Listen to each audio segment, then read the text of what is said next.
में पानी देना चाहिए। मौली, रोली, कच्चा सूत, भिगोया चना, फूल, धूप, दीप, जल बट वृक्ष को सींच करके पूजन करना चाहिए। मध्य देश के राजा अश्वपति ने अपनी पत्नी से संतान के लिए सावित्री देवी का विधिपूर्वक व्रत तथा पूजन करके पुत्री होने का वर प्राप्त किया। सर्वगुण संपन्न देवी सावित्री ने पुत्री के रूप में अश्वपति के घर कन्या के रूप में जन्म लिया। कन्या के युवा होने पर अश्वपति ने अपने मंत्री के साथ सावित्री को अपने पति चुनने के लिए भेज दिया। सावित्री अपने मन के अनुकूल वर का चयन कर लौटी तो उसी दिन देवर्षि नारद उनके यहाँ पधारे। नारद जी ने पूछने पर सावित्री ने कहा कि महाराज, दुमत सेन के पुत्र सत्यवान की कीर्ति सुनकर उन्हें मैंने पति रूप में वर्ण कर लिया है। नारद जी ने सत्यवान तथा सावित्री के ग्रहों की गणना कर अश्वपति को बधाई दी तथा सावित्री के गुणों की भूल प्रशंसा कर बताया कि सावित्री के 12 वर्ष की आयु होने पर सत्यवान की मृत्यु हो जाएगी। 12 वर्ष की आयु होने पर की बात को सुनकर के अश्वपति का चेहरा मुरझा गया। उन्होंने सावित्री से किसी अन्य और को अपना पति चुनने की सलाह दी, परंतु सावित्री ने उत्तर दिया, आर्य कन्या होने के नाते जब मैं सत्यवान का वर्ण कर चुकी हूँ तो अब वे चाहे अल्पायु या दीर्घायु मैं किसी अन्य को अपने हृदय में स्थान नहीं दे सकती हो। सावित्री ने नारद जी से सत्यवान की मृत्यु का समय ज्ञात कर लिया। दोनों का विवाह हो गया। सावित्री अपने ससुर परिवार के साथ जंगल में रहने लगी। नारद जी द्वारा बताए हुए दिन से 3 दिन पूर्व से ही सावित्री ने उपवास कर लिया। नारद द्वारा निश्चित तिथि को जब सत्यवान लकड़ी काटने के लिए चला तो सास ससुर से आज्ञा लेकर वह भी सत्यवान के साथ चल दी। सत्यवान वन में पहुंचकर लकड़ी काटने लगे। वृक्ष पर चढ़ने के बाद उनके सिर में भयंकर पीड़ा होने लगी। वह नीचे उतरे करके उनके साथ में चली गई।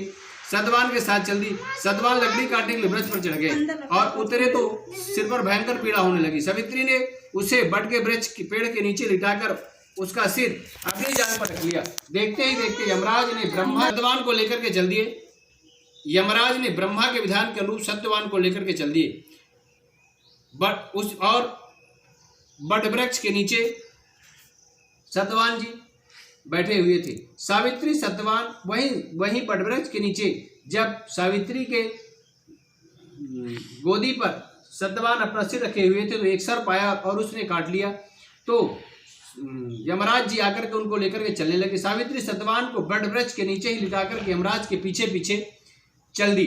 आती हुई सावित्री को यमराज ने उसे लौट जाने का आदेश दिया। इस पर वह बोली, महाराज, जहाँ पति वही पत्नी, यही धर्म है, यही मर्यादा है। सावित्री की धर्म निष्ठा से प्रसन्न होकर के यमराज बोले, पति के प्राणों के अतिरिक्त कुछ भी मांग लो। सावित्री ने यमराज से कहा, ससुर के आंखों की ज्योति और दीर्घायु मांगी। यमराज तथास्तु कहकर आगे बढ़ गए। सावित्री भी यमराज का पीछा करते हुए यमराज ने अपने पीछे आती सावित्री को वापस लौट जाने को कहा तो सावित्री बोली, पति के बिना नारी के जीवन की कोई सार्थकता नहीं है। यमराज ने सावित्री से पति धर्म से खुश होकर पुनः वरदान मांगने के लिए कहा।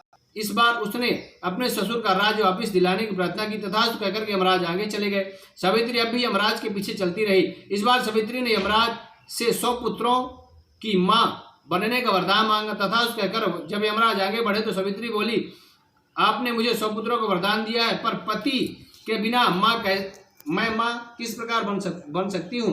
अपना यह तीसरा वरदान पूरा कीजिए। सावित्री की धर्मनिष्ठा, ज्ञान विवेक तथा पतिव्रता धर्म की बात जानकर के यमराज ने सत्यवान के प्राणों को अपने पास से स्वतंत्र कर दिया। सावित्री यमराज के प्राण को लेकर के बड़ वृक्ष के नीचे पहुंची जहां सत्यवान का अमृत शरीर रखा हुआ था। सावित्री ने बड़ वृक्ष की परिक्रमा की तो सत्यवान जीवित हो उठा।